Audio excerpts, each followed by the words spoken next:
Gumugulong na po sa Senado ang panukalang batas para nga maibasura ang oil deregulation law. Ayon po sa naghain ng panukala na si Senate President Tito Soto, na i-refer na sa Senate Committee on Ways and Means and Energy ang kanyang panukalang batas.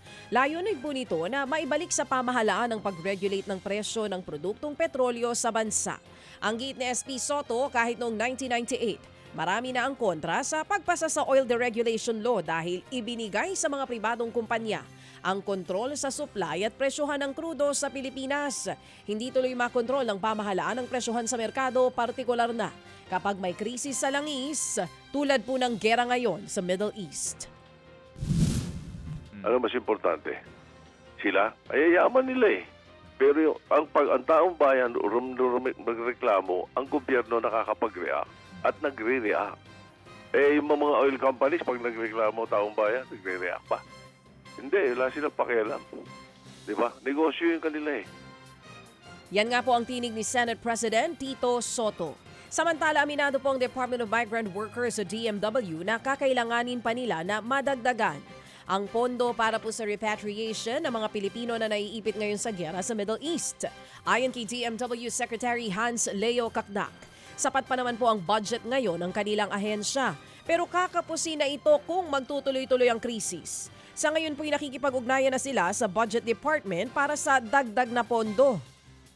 Tiniyak rin ng DMW na tuloy-tuloy ang pagpapauwi sa mga OFW.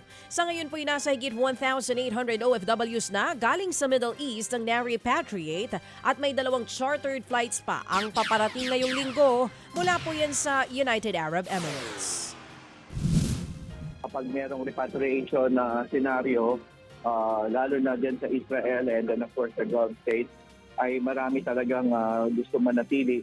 But rest assured, we are ready for scenarios kung saan pag lumala ang sitwasyon. Kasi ngayon, we go by land, we go by air, and there will be other modes such as sea travel scenarios kapag lumala ang sitwasyon.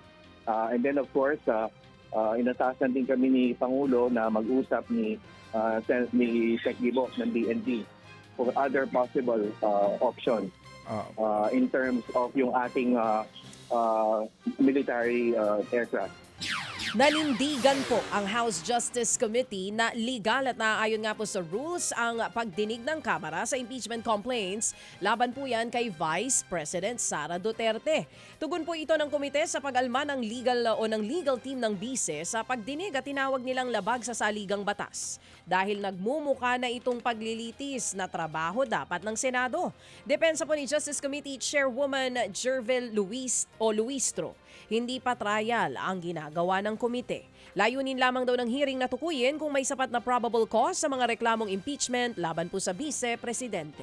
Mga kapatid, para sa iba pang mga balita at impormasyon, sundan niyo po kami sa X, Instagram, Facebook at syempre sa TikTok, True Network PH. Mag-subscribe din po kayo sa aming YouTube channel, True Network. May website din po tayo, truenetwork.ph. At pwede nyo rin po kaming mapanood sa Channel 19 ng aming True FM TV. Lagi pa rin makinig sa radyo dito po sa 105.9 True FM dahil dito, lagi po sa'yo, kapatid. Ito tayo sa